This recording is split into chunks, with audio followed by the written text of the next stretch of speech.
આ દાદનિયા મચલ રહી મચલ એટલે ખીજાણી વ્રજ ભાષામાં મચલ એટલે ખીજાણી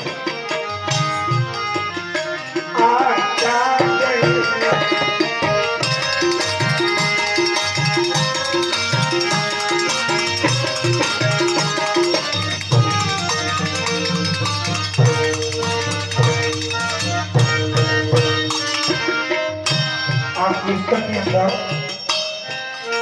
જ્યારે વ્રજની અંદર બાલકૃષ્ણ પ્રભુનું પ્રાગટ્ય થયું તો વ્રજની અંદર એવા સમાચાર દેવામાં આવ્યા કે નંદ અને યશોદાની ઘરે કોઈ બાળકનો જન્મ થયો તો અમારા ઢાઢીજી એકલા વ્યા ગયા એકલા કોઈ જવાય આપણે ગયા આ ઢાઢીજી ખોટું બોલે અને એકલા ગયા હારાવા રે બેનીએ બેઠા હતા કોકે કીધું કે ભાઈ નંદ અને યશોદાની ઘરે કઈક બાળકનો જન્મ થયો કે હાલો અમને પૂછ્યા વગર વહી જાય તો બસ સવાર ભાખરી બને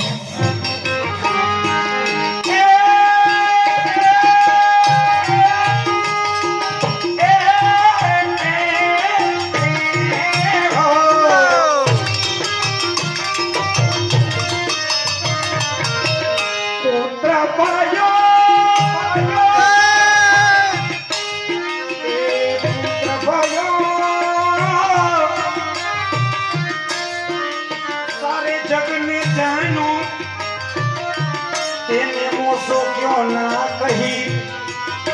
આહા